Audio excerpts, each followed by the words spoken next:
तीर्थं जिनेन्द्रममलं प्रतिमां प्रबोधम् निर्वाणममलं विबुधेन्द्रवन्द्यम् संसार सागर समुत्तरणं प्रबोधम् वक्षे समाधिशतकं प्रणिपत्य वीरम् येन बुध्यतात्मेव परत्वेनैव चापरम् अक्षरानन्तबोधाय तस्मै सिद्धात्मने नमः। जयति यस्यावदतोऽपि भारती विभूतयस्तीर्थकृतोऽप्यनीहितु शिवात्रि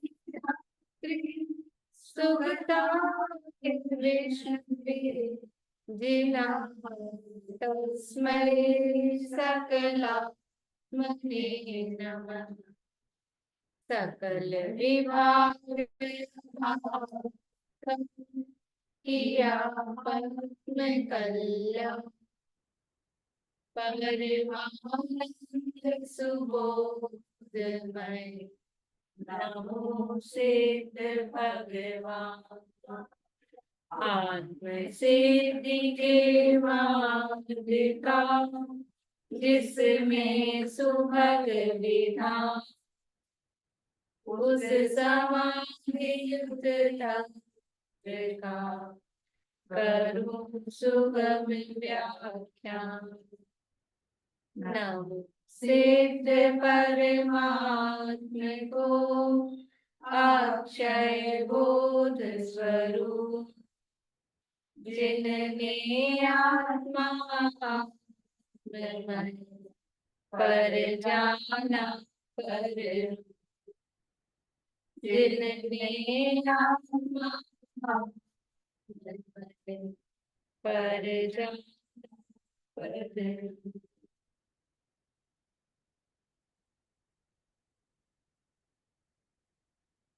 समाधि तंत्र नामक ये ग्रंथ है आचार्य पूज्यपाद स्वामी द्वारा रचित। अपने को ये पाठ करना है, श्लोक का पाठ कर लेते हैं।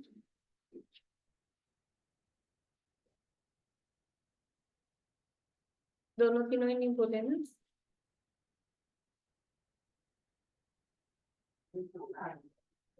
25 और 26 दो श्लोक है, मैं बोलती हूँ एक बार। क्षीयन्ते त्रैव रागाद्यास्तत्त्वतो मां प्रपश्यतः बोधात्मानं ततः कश्चिन्न मे शत्रुर्न च प्रियः मामपश्यन्नयं लोको न मे शत्रुर्न च प्रियः मां प्रपश्यन्नयं लोको न मे शत्रुर्न च प्रियः। इधर से बोलिए।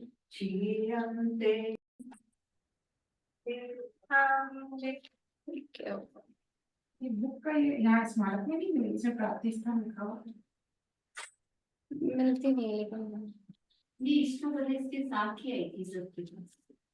वो तो मैंने साथ में डलवा दी थी कि ये भी साथ में वैसे नहीं है। वो तो मैंने कहा दोनों भेज दो एक साथ, फिर बार बार में मंगानी पड़ेगी। पूछा था यहाँ नहीं है, वहीं से और या तो 2-3-4 और मंगा दूंगी। समाधि तंत्र नामक ये ग्रंथ है आचार्य पूज्यपाद स्वामी द्वारा रचित। इसके अंतर्गत यहाँ चर्चा अपनी चल रही है कि अंतरात्मा किस प्रकार से वो राग द्वेष से रहित होता है, किन विचारों के द्वारा राग द्वेष से रहित होता है।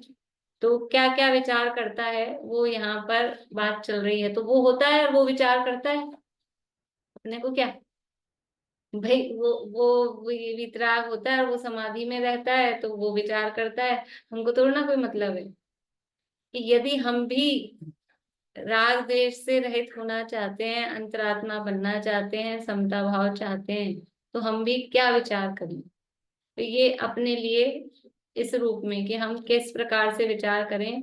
राग द्वेष उत्पन्न होते हैं कि किसी को शत्रु मानते हैं, किसी को मित्र मानते हैं, क्योंकि शरीर को अपना मान रखा है। सबसे बड़ी समस्या की जड़ तो है ये शरीर नहीं है समस्या, शरीर को अपना मानना।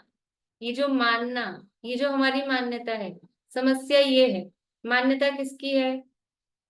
अपनी है। मतलब बाहर में कहीं समस्या नहीं है, समस्या यही है। तो जहां समस्या है वहीं उसका समाधान होगा। और समस्या अपने में है तो ये अच्छी बात है कि अपन समाधान कर सकते हैं। अपने घर में कहीं से पानी लीक हो रहा है और ये सीम आ रही है, तो ये अपना घर है तो अपने को जो रिपेयरिंग करानी है अपन करा सकते हैं। पड़ोसी के घर से लीक हो रहा है, सीम अपने आ रही है, अब बोलो अब कितनी समस्या है। अब उसको कहो फिर वो कुछ करे, वो कराए नहीं कराए, वो पहले हमारे तो नहीं आ रही, हम तो नहीं कराएंगे कुछ, अब बोलो आप क्या करोगे। अपने को कर, लेकिन वो उधर से उनके आता रहेगा पानी, तो क्या करोगे। क्या करोगे। तो अपने हाथ में तो अच्छी बात है ना। तो ये समस्या अपने में है, तो अपने में है तो दूर की जा सकती है, ये प्लस पॉइंट है। तो ये मान्यता हमने बनाई है, ये किसी ने थोपी नहीं है, किसी ने दी नहीं है। पर मान्यता अनादिकाल से, क्योंकि शरीर के साथ में तो अनादिकाल की मान्यता है शरीर को अपना मानना। तो इस मान्यता के कारण जो शरीर के अनुकूल होता है, जो व्यक्ति, जो वस्तु, जो परिस्थिति, उसमें राग करता है। और जो शरीर के प्रतिकूल होता है, उस व्यक्ति, वस्तु, परिस्थिति, उसमें द्वेष करता है। ये अनादिकाल की परंपरा चली आ रही है और उसकी अनुकूलता जुटाने वालों को अपना मित्र मानते हैं और जो प्रतिकूलता प्रदान करते हैं उनको शत्रु मानते हैं। कह रहे हैं कि कोई भी मेरे शत्रु और मित्र नहीं है। क्यों नहीं है? देखिए 26 नंबर का श्लोक कल अपन ने पढ़ा था, थोड़ा सा इसकी चर्चा और करनी है। श्लोक और पद्यानुवाद पढ़ते हैं एक बार। पेज नंबर क्या है? 57।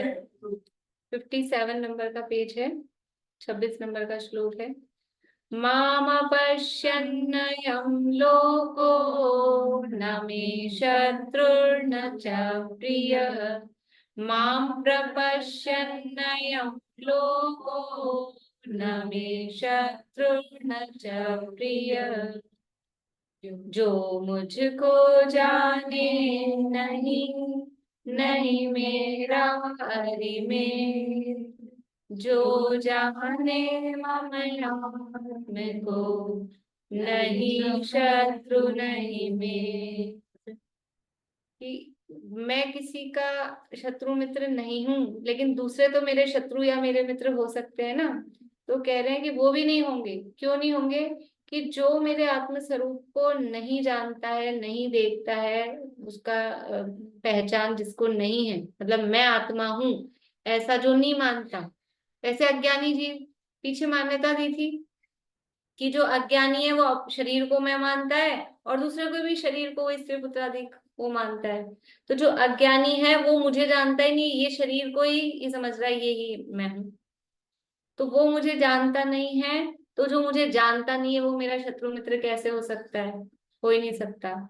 और जो ज्ञानी जीव मेरे स्वरूप को जानते हैं कि मैं जीव हूं, मैं आत्मा हूं, तो जब वो ये जानते हैं तो वो वस्तु स्वरूप को जानते हैं। वस्तु स्वरूप को जानने वाले, उनमें शत्रुता मित्रता का भाव होता नहीं है, तो वो भी मेरे शत्रु मित्र नहीं है। ये यहाँ पर कहा है। तो ये टीका की एक लाइन थी, तो उसको कल अपने को वापस से देखना, टीका को वापस से पढ़ लेते हैं। आत्म स्वरूप समझ में आए या न समझ में आवे तो भी यह लोग मेरे प्रति शत्रु मित्र भाव कैसे करे।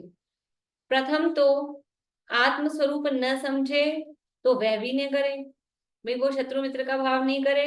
क्यों? कारण कि यह लोग मुझे देखता नहीं, इसलिए वह मेरा शत्रु नहीं और मेरा मित्र नहीं।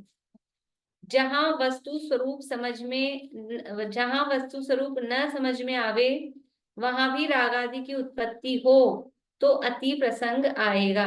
भाव वही है जो कल अपन देख रहे थे कि जहाँ वस्तु स्वरूप मतलब मेरा आत्म स्वरूप, मैं वस्तु हूँ, आत्म वस्तु, तो मेरा स्वरूप जिसको नहीं पता और फिर भी वो मुझ में राग द्वेष करे, तो कह रहे हैं ये बात अति प्रसंग का मतलब है वही असंभव बता रहे थे आंटी, असंभव है ये बात।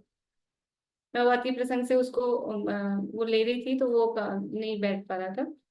ये बात असंभव है कि जो मुझे जानता नहीं है, तो मेरे को जानता नहीं, जाने बिना राग द्वेष कैसे कर सकता है। उदाहरण हमने दिया था कल कि साहब नरेंद्र मोदी मुझसे द्वेष रखते हैं, वो जानते ही नहीं द्वेष क्या रखेंगे। ऐसा, तो जो मुझे जानता नहीं है वो मुझमें कैसे द्वेष रखेगा, वो मेरा शत्रु कैसे हो सकता है। इस तरह के तर्क तो समझ लो कोर्ट कचहरियों में भी जाते हैं और दिए जा सकते हैं कि साहब मैं उसको जानता ही नहीं कि तुमने इसका बुरा किया, कोई केस कर दे। वो यही तर्क देता है अपनी सफाई में कि मैं इस आदमी को जानता ही नहीं हूँ, तो जानता ही नहीं हूँ तो मैं कहाँ इससे राग द्वेष करूंगा। दुनिया का भी ऐसा कानून है, नियम है। तो जहाँ वस्तु स्वरूप न समझ में आवे वहां भी राग आदि की उत्पत्ति हो तो इम्पॉसिबल बात है, अति प्रसंग आएगा। और वस्तु स्वरूप समझ में आने पर भी, वस्तु स्वरूप जिसको पता है, जो मेरे आत्मा के स्वरूप को जानता है, तब भी तब भी नहीं है, मतलब ये अधूरा वाक्य उस तरह का है, तो इन्होंने ब्रैकेट में पूरा किया है, समझ में आने पर भी कोई मेरा शत्रु मित्र, ना कोई मेरा शत्रु मित्र है, कारण कि ज्ञानी लोग मुझे देखता यानी जानता होने से वह न मेरा शत्रु है ना मेरा मित्र है। बोलिए आशा अंकल। ये यार नए क्यों लगाया? जहाँ वस्तु स्वरूप न समझ में आए तो वहां तो राग की उत्पत्ति होगी ना। अरे यहाँ वस्तु स्वरूप का मतलब वो वाला वस्तु स्वरूप नहीं लगाना है, मतलब यहाँ वस्तु स्वरूप का मतलब है मेरा आत्म स्वरूप, इसलिए मैंने कहा मैं आत्मा भी एक वस्तु हूँ, तो जो मेरे आत्मा का स्वरूप समझ ही नहीं रहा है तो फिर उसको मुझसे राग द्वेष कैसे हो सकते हैं। देखो ऐसा है कि ये ऐसे कह रहे तो हैं, राग जैसा ये आत्मा समझ। राग द्वेष जो उसको हो रहे हैं ना, वो ये शरीर को देखकर, ये शरीर को मैं मान रहा है तो उसको राग द्वेष उत्पन्न होंगे। लेकिन जो मैं हूं, वो मैं को तो जानता ही नहीं ना, मैं क्या हूं, मैं कौन हूं, तो फिर वो मुझसे राग द्वेष कैसे कर सकता है। वो इस शरीर से राग द्वेष कर सकता है, लेकिन बात चल रही मुझकी, हाँ मुझसे तो कैसे। ये तो हाँ मैं समझ रहा हूँ। वो नहीं, वो तो कर रहा है, लेकिन ये मैं समझ रहा हूँ कि वो मुझसे कैसे राग द्वेष करेगा। ये हाँ, ये बात तो मैं अपने समझ रहा हूँ, वो अपने नहीं। लिए समता भाव रखने वाली बात है। वो करेगा तो करेगा शरीर से। हाँ हाँ लेकिन जैसे मुनिराज क्या विचार करते हैं, शेर खा रहा है सयाल नहीं खा रही है, तो मुनिराज क्या विचार करते हैं कि ये मुझे तोड़ना खा रहा है, पड़ोसी को खा रहा है, तो खा तो रहा है ना वो, लेकिन किसको खा रहा है, पड़ोसी को खा रहा है। ऐसे वो शत्रुता या मित्रता कर तो रहा है, किससे कर रहा है, इससे कर रहा है, मुझसे थोड़ी ना कर रहा है। मेरा स्वरूप जानता नहीं है, उसके बाद अगर वो मेरी आत्मा से, मतलब मेरी आत्मा मतलब मुझे जो मैं हूँ वास्तव में, उससे वो मित्रता या शत्रुता करे, अब जानता है नहीं और फिर कहेंगे मेरी आत्मा से इसकी शत्रुता है, तो इम्पॉसिबल बात है। जब वो जानता ही नहीं है मेरी आत्मा, मैं कौन आत्मा हूँ, तो उससे वो जानेगा और करेगा हाँ क्योंकि ये भी क्या है हम भी क्या है। हाँ, बोलिए विनीता की आंटी। भाषा बड़ी अटपटी सी हो गई आचार्यों की। एक बात तो ये होती है, मैं किसी को नहीं जानता तो मैं राग द्वेष कैसे करूं। एक मैं किसी को जानता हूं तो मैं राग द्वेष कैसे करूं। इन्होंने एक ऐसी भाषा ली, जो पर कोई मुझे जानता नहीं और जो पर कोई मुझे जानता है। तो दूसरे की तरफ, जैसे नास्तिक कथन है ना हमारे यहाँ न्याय में, ऐसे पर्थ लिया है। जो हम्म पर मुझे जानता है वो राग हम्म द्वेष कैसे करे, जो मुझे नहीं जानता वो राग द्वेष कैसे करे। हाँ, ये तो जानने के ये बाद तो दूसरे की हाँ। तरफ से लिया है कि मेरे से कोई राग द्वेष नहीं करता। देखो हम इसलिए दुखी रहते हैं आधे से ज्यादा, हम हमारे आधा दुख तो ऐसे होता है कि न जाने वो मेरे बारे में क्या सोच रहा है, वो कुछ सोचता है कि नहीं सोचता है पता नहीं, लेकिन हम ये सोच सोच के मरे जाते हैं कि वो मेरे बारे में, वो मेरे से ऐसा, वो मेरे से द्वेष कर लेगा, वो तो पता नहीं मेरे से क्या सोचेगा। मैंने तो कभी कभी ऐसा होता है ना, कुछ आपस में क्लियरिफिकेशन तो करें नहीं, अब कहीं कुछ संदिग्ध अवस्था में दिख जाए, कोई मिल जाए। दादा उदाहरण देते हैं उसके लिए, आप लोगों ने सुना हो तो कभी, दो मित्र थे कहीं जा रहे थे और रात में जंगल में रुकना पड़ा, तो भाई दो में से एक सोएगा आधी रात, आधे टाइम, और दूसरा पहरा देगा, और फिर आधे टाइम दूसरा सोएगा, फिर पहले वाला पहरा देगा।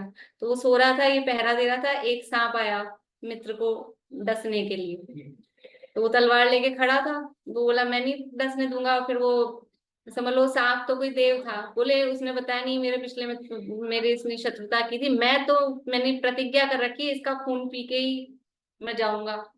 और बोला मेरी भी प्रतिज्ञा है कि मैं तुम्हें इसे डसने नहीं दूंगा।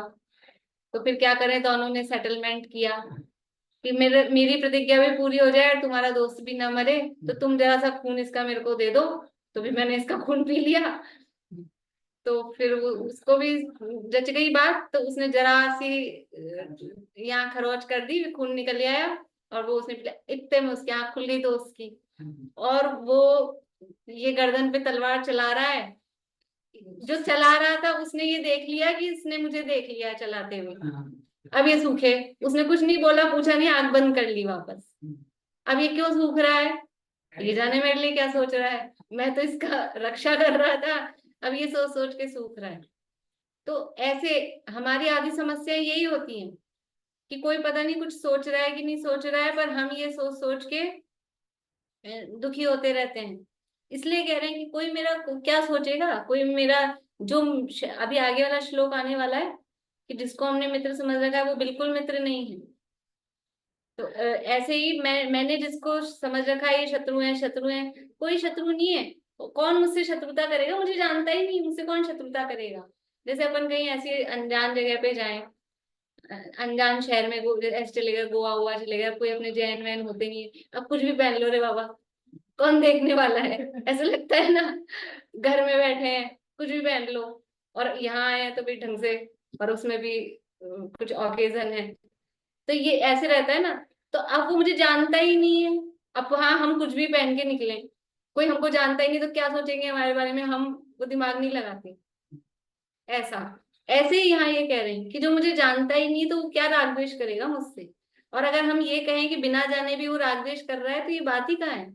अपन किसी से कहाँ करते हैं, बस सड़क पे लोग चल रहे हैं, जाने क्या क्या पहन के निकलते हैं और कैसे रंग पहनते हैं और कैसे कपड़े पहनते हैं, अपने को क्या होता है, निकल जाते हैं, कुछ देखते हैं। और अपने घर का आदमी बच्चों ये ड्रेस सही नहीं है, ये कपड़े सही नहीं है, तो उसमें अपन राग द्वेष करते हैं। समझ में आ गई ना अब बात, ये ऐसा बता रहे हैं। बस तो ये आत्म स्वरूप की एक लाइन और है इसमें, आत्म स्वरूप की प्रतीति होने पर रागादि का क्षय यानी अभाव कभी भी शत्रु मित्र भाव किस प्रकार हो सकता है। आत्म स्वरूप की प्रतीति होने पर रागादि का क्षय कभी भी होने से है क्या इसमें, होने से। हाँ तो ये मेरे को अधूरा सा लग रहा है, क्या मेरे में नहीं है, इधर पीडीएफ से पढ़ती हूँ।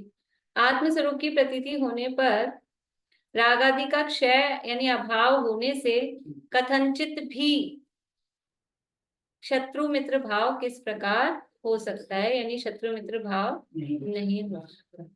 भावार्थ पढ़ तो लिया था अपन ने, एक बार पढ़ लेते हैं। अंतरात्मा समाधान करता है कि अज्ञानी जन तो मेरे आत्मा को देखते जानते नहीं, मेरा आत्म स्वरूप अतीन्द्रिय होने से उनकी इंद्रियों के अगोचर है, इसलिए वे मेरे विषय में शत्रु मित्र की कल्पना किस प्रकार कर सकते हैं। वे मेरे जड़ शरीर को ही देखते हैं, शरीर से अत्यंत भिन्न मेरा आत्मा तो दिखता नहीं, तो भले ही वे मेरे शरीर को शत्रु मित्र माने।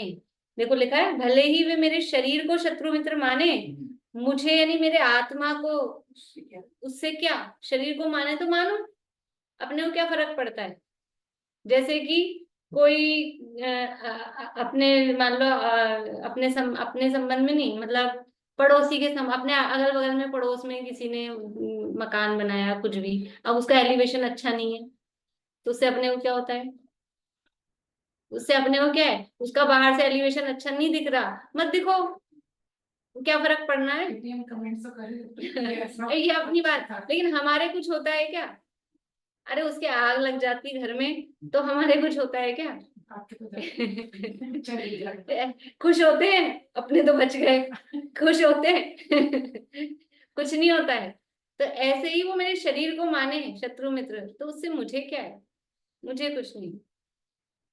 ज्ञानी जन मेरे शुद्धात्म स्वरूप को यथावत जानते होने से उनमें राग द्वेष आदि का अभाव है। अब वो मेरे शुद्धात्म स्वरूप को जानते हैं तो भी वो राग द्वेष नहीं करते, क्योंकि उनमें राग द्वेष है नहीं। और वो आत्म स्वरूप को जानते हैं कि जैसा मेरा स्वरूप है वैसे इनका स्वरूप है, जैसे इनका स्वरूप है वैसे मेरा स्वरूप है, तो भी क्या राग द्वेष करें, सब एक से ही है।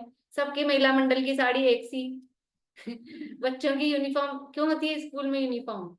इसीलिए कि राग द्वेष नहीं हो, नहीं तो वो कपड़े ही देखते रहे, तेरी साड़ी मेरी साड़ी से सफेद कैसे वो यही देखते रहे एक दूसरे की ड्रेस, इसलिए यूनिफॉर्म होती है।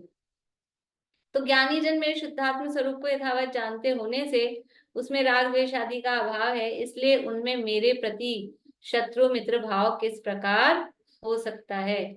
इस प्रकार ज्ञानी अथवा अज्ञानी कोई जीव मेरे शत्रु या मित्र नहीं है। दुनिया में दो तरह के तो जीव थे, या तो ज्ञानी थे या अज्ञानी थे। अज्ञानी भी मेरे शत्रु मित्र नहीं है, ज्ञानी भी मेरे शत्रु मित्र नहीं है, इसलिए दुनिया में कोई मेरा शत्रु मित्र नहीं है। तो जब कोई मेरा शत्रु मित्र नहीं है तो अपने को भी फिर ये भाव आता है, फिर अपन किससे शत्रुता मित्रता करें? उधर से भी तो आती है। जब ये लगता है ना ये मेरा शत्रु है, तो फिर अपने भी बीज शत्रुता के हो सकते हैं उत्पन्न। ये मेरा मित्र है ये जानते हैं तो हमको भी मित्रता के राग के भाव आते हैं। लेकिन ना कोई शत्रु है तो शत्रुता के भाव अपने को भी नहीं आएंगे, ना कोई मित्र है तो मित्रता के भाव भी नहीं आएंगे। तो इधर भी संभाव दोनों तरफ से वाइस वर्सा, इधर के संभाव से उधर संभाव, उधर के संभाव से इधर संभाव। देखिए आगे, अंतरात्मा को बहिरात्म पने के त्याग का और परमात्म पने की प्राप्ति का उपाय दर्शाते हुए कहते हैं। अब ये अंतरात्मा देखो अंतरात्मा को बहिरात्म पने के त्याग का, अब है तो अंतरात्मा बहिरात्म पना त्यागेगा क्या, लेकिन अब ये बता रहे हैं कि बहिरात्मा पना कैसे त्यागे और आगे कैसे बढ़े। या फिर ऐसा समझ लें कि बहिरात्म पना ना आ जाए वापस से, मेंटेनेंस कैसे रहे, तो उसके लिए बहिरात्म पने के त्याग का और परमात्म पने की प्राप्ति। आगे कैसे बढ़े, अभी जितना प्राप्त किया वो मेंटेन रहे और मेंटेन रहते हुए आगे बढ़े। वो परमात्मा दशा की प्राप्ति किस प्रकार हो, 27 नंबर का श्लोक है, पढ़ते हैं, बुलवाती हूँ। त्यक्त्वेवं बहिरात्मानं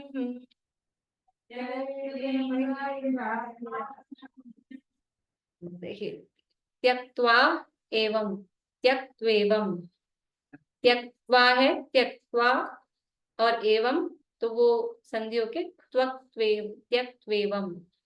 फिर बहिरात्मानम और अंतरात्म व्यवस्थित है। बहिरात्मानम हलन, फिर अंतरात्म व्यवस्थित है।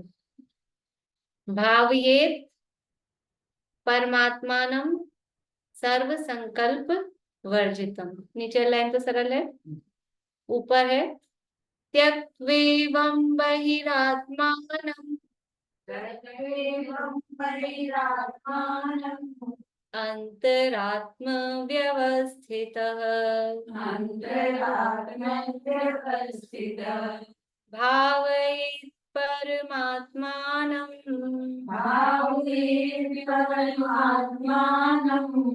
सर्व संकल्प वर्जितम् त्यक्त्वेवं बहिरात्मानम् अंतरात्म व्यवस्थितः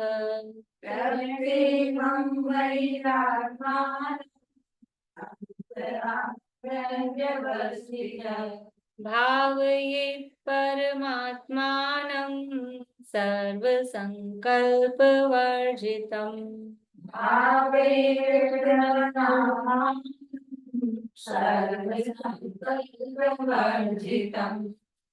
त्यक्त्वा एवं, एवं यानी इस प्रकार, त्यक्त्वा यानी छोड़कर, बहिरात्मानम बहिरात्म पने को, अंतरात्म व्यवस्थित अंतरात्मा में व्यवस्थित स्थित, अच्छी तरह से सेट हो जाओ, व्यवस्थित सभी व्यवस्थित हो जाओ, अंतरात्मा में सेट हो जाओ, जम जाओ, व्यवस्थित हो जाओ।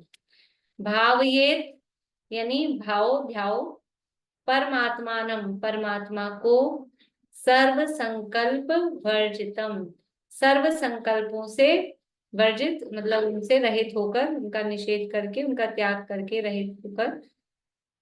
तो इस प्रकार से बहिरात्मपना को छोड़कर, त्यक्त्वा, इस प्रकार, किस प्रकार, जो पीछे बताया ना, वो इस प्रकार में सार, पीछे जो सारे विचार के, जो चिंतन के जो बात बताई ना, वो सारी इस प्रकार से बहिरात्मपना को छोड़ो। ये सारे विचार चिंतन मनन से बहिरात्म दशा छूट के अंतरात्मा हो जाओगे, और अंतरात्मा में व्यवस्थित हो जाओ, स्थित हो जाओ, अंतरात्मा बन जाओ। और फिर अंतरात्मा बनकर अपने परमात्मा को ध्याओ। कैसे ध्याएं परमात्मा को? सर्व संकल्प वर्जितम, सब संकल्प विकल्पों से छूटकर, मुक्त होकर, उनसे रहित होकर अपने आत्मा का ध्यान करो। तो क्या होगा? तो परमात्मा बन जाओगे। बहिरात्मा से पना से छूटकर यहाँ बैठना पड़ेगा। कहाँ बैठना पड़ेगा? अंतरात्म दशा में। यहाँ बैठकर फिर परमात्म दशा की प्राप्ति हो सकती है। बहिरात्म दशा में बैठे बैठे सीधा पकड़ना चाहो, नहीं होगा। बीच में अंतरात्म दशा में व्यवस्थित यानी बैठना होगा। देखिए अन्व्यार्थ, इस प्रकार वैरात्मपने को छोड़कर अंतरात्मा में स्थित होते हुए सर्व संकल्प विकल्पों से रहित परमात्मा को ध्याना चाहिए। श्लोक का पद्यानुवाद पढ़ते हैं। त्यक्त्वेवं बहिरात्मानं अंतरात्म व्यवस्थितः भावयेत् परमात्मानं सर्व संकल्प वर्जितम्। यो बहिरात्म दृष्टितज हो अंतर्मुखयात् सर्व विकल्प विमुक्त हो ध्यावे निज परमात्म। टीका। इस प्रकार अर्थात उक्त प्रकार से अंतरात्मा में व्यवस्थित होकर और बहिरात्मा का त्याग करके परमात्मा की भावना करना। कैसा होकर? सर्व संकल्पों से रहित होकर, विकल्प जाल रहित होकर, अर्थात सर्व संकल्प से मुक्त होकर परमात्मा की भावना करना। सेम है भावार्थ। प्रथम, जीव बहिरात्मपने को छोड़कर आत्म स्वरूप के सन्मुख होने पर अंतरात्मा होता है।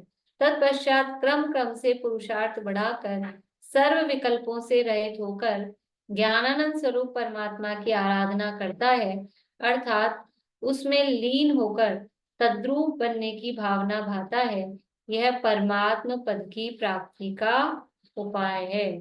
परमात्म पद की प्राप्ति का उपाय क्या है?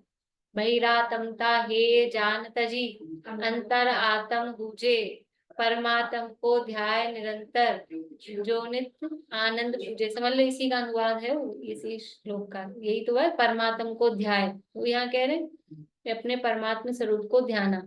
लेकिन ये है इम्पोर्टेंट कि कैसे ध्याना, कैसे ध्याना? कि सर्व संकल्प विकल्प मुक्त, सर्व संकल्प विकल्पों से रहित होकर, उनसे मुक्त होकर फिर परमात्मा को ध्याना चाहिए। देखिए अब उस भावना का फल, ये जो परमात्मा पद की जो भावना भाई ना, उसको ध्याया, ध्याया मतलब वो भावना, उस भावना का क्या फल है वो कह रहे हैं आगे अगले श्लोक में। 28 नंबर का श्लोक है, पेज नंबर वो 59। इसमें भी पहले देख लीजिए संधि विच्छेद। सो अहम इति आत्म संस्कार सह, सो यानी सह, सह अहम इति आत्म, आत्म संस्कार, संस्कारः विसर्ग तस्मिन् भावनया पुनः। पहला जो शब्द है उसमें काफी सारी संधि हैं। तत्र एव दृढ़ संस्कार, दृढ़ संस्कारात् लभते, तत्र एव दृढ़ संस्कारात लभते, ये 2 बार ल दिख रहा है, तो संस्कारात हलंत और फिर लभते, फिर संधि होके संस्काराल लभते, वो ल का ल दोबारा ल बन गया तय की जगह।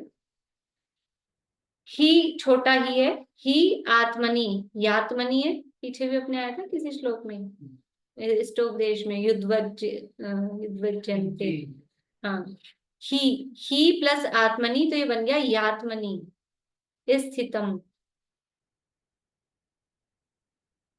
फिर से बता देती हूँ, ऊपर है सह अहम इति आत्म संस्कारः तस्मिन् भावनया पुनः तत्र एव दृढ़ संस्कारात लभते ही आत्मनि स्थितम। ठीक है, अब बुलवा दें। सोहमित्यात्म संस्कारः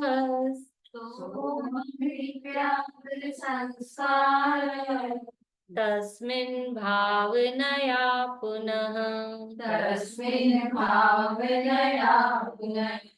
तत्रैव दृढ़ संस्कारात्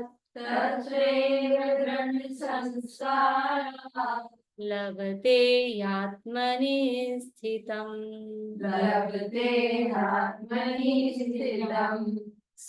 सोहमित्यात्म संस्कारः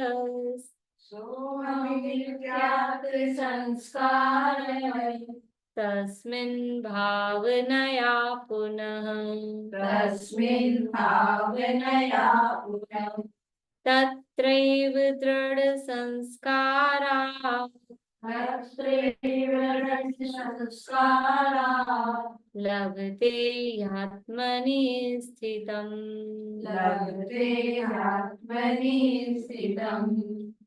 सह यानी वह, अहम मैं, वह मैं,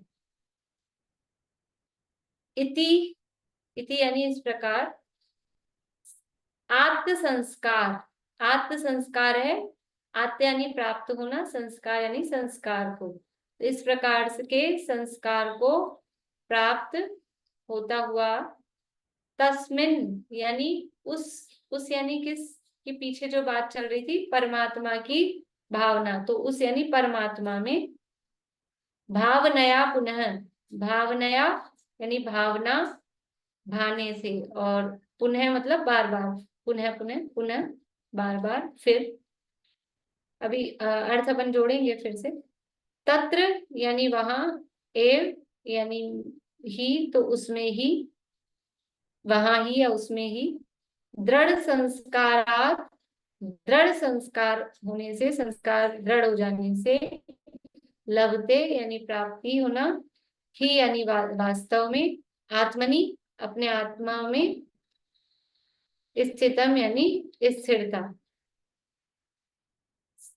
सह अहम यानी इस प्रकार, उस इधर से देखते हैं, नीचे से देख लीजिए अन्व्याट से।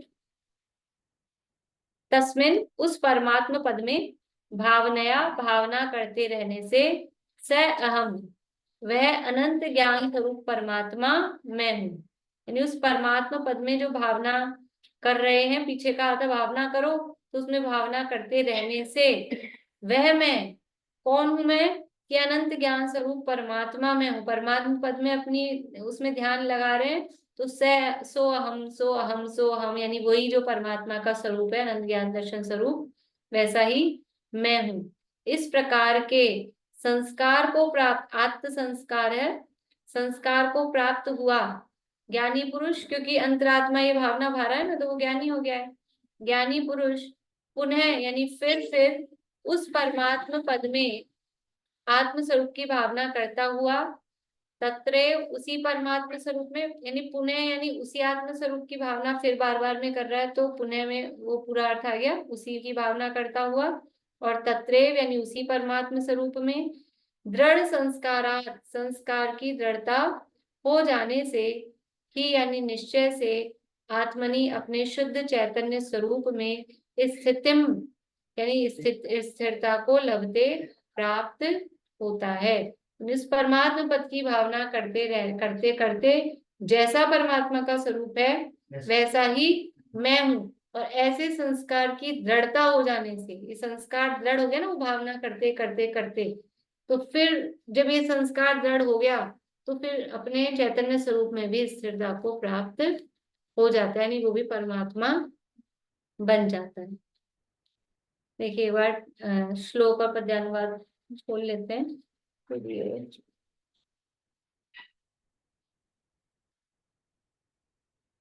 सोऽहमित्यात्त संस्कारस्तस्मिन् भावनया पुनः तत्रैव दृढ संस्कारः लभते यात्मनि स्थितम्।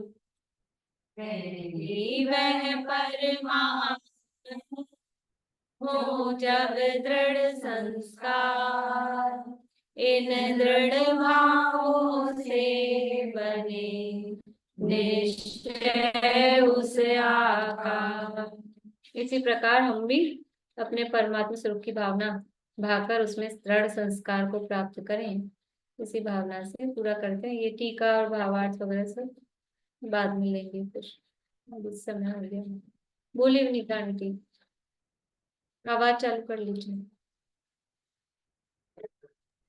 दीदी मैं ये कह रही, जो 27 गाथा का हेडिंग है ना, उसका तो अंतरात्मा को समझा है आपने? अंतरात्मा सब जच नहीं रहा, देखो जरा दोबारा बोल के। अंतरात्मा को भर्यात्मने के त्याग का और परमात्मा की प्राप्ति का उपाय दर्शाते हैं। अंतरात्मा कहाँ भावी, तो वो भैरात्मी है। नहीं मतलब ये मैंने बताया ना कि देखो जो अंतरात्मा बनने के निकट है उसको भी जो मान लो सम्यक तो सन्मुख है तो उसको भी उपचार से अंतरात्मा कह सकते हैं। एक तो ये बात, और जो अंतरात्मा बन गया है वो भी कहीं परम बहिरात्मा बनने की तरफ न ढल जाए, उधर डाउनफॉल नहीं हो जाए उसकी, इसलिए मतलब उसको इतना भी गहराई तक मैं समझ गया, मैं सरल तब बता दो, कोई अच्छा लग रहा मुझे बात कि अंतरात्मा कहने से ना आपको दिमाग में नहीं उतरता अपने, भाई है तो बहिरात्मा ही ना वो। बहिरात्मा का त्याग तो तभी करेगा ना। नहीं नहीं, अंतरात्मा होगा तो भी उसको ये है कि कहीं बहिरात्मा, देखो अभी अंतरात्मा है, अंतरात्मा होने पर भी बहिरात्मा बने का त्याग उसको करवा रहे हैं। क्या मतलब, बहिरात्मा बना तो छूट ही गया ना उसका, लेकिन पुनः बहिरात्मा बना नहीं आए, इसलिए ये इस प्रकार बहिरात्मा बने का त्याग करते रहना रोज की बात है। रोज ये काम करना, और मैं ये जो चाहे विचार इस प्रकार जो विचार चले हैं ना, ये रोज करना, फिर अपने परमात्मा स्वरूप की भावना इस प्रकार से भाना, तब परमात्मा दशा की प्राप्ति होगी। मैं चारित्र में होगी कमजोरी। यही समझ लो। हाँ, वो च्युत हो सकता है ना, इसलिए मेंटेनेंस चाहिए, उसके लिए भी उसको त्याग की बात करें। चलिए जिनवाणी स्तुति। या भाभी ऐसे भी कह सकते हैं कि जो बचा हुआ है उसमें वैरात्मपना, मतलब राग द्वेष जो बच रहे हैं। राग द्वेष अकेले को तो बहिरात्मपना नहीं कहेंगे ना, बहिरात्मपना तो वही देह जीव को एक गिने मिथ्यात्व सहित वाले को ही कहेंगे, तो उसको तो राग द्वेष नहीं, लेकिन वो वापस से ना आ जाए मिथ्यात्व दशा, उसके लिए भी तो कहते हैं ना इसका त्याग, मतलब भले ही वो नहीं है लेकिन फिर भी उसको और पक्का करने के लिए, मेंटेनेंस के लिए। बोलिए आशा आंटी, आवाज चालू करके बोलिए। ये तो संकल्प वाला त्याग, हाँ संकल्प रख के त्याग कि मैं संकल्प अपनी रात को बना नहीं लूंगा, हाँ नहीं करूंगा, ऐसे। संकल्प वाला त्याग। हाँ। चलिए जिनवाणी स्तुति। बातों में आवे नजर की कदापि, चमत्कार लग कर नहीं होवे। अरे परिंदा प्रशंसा की, करके समय शक्ति बुद्धि न खोवे। चरित को लगावे सहज की पथ में, व्यवहार सबसे सहज प्रेममय। दुर्भाग्य कभी ना, निर्दोष सम्यक जयवत सर्वज्ञ शासन जयवंत वर्ते निर्ग्रह शासन जयवंत वर्ते।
जय जय जय।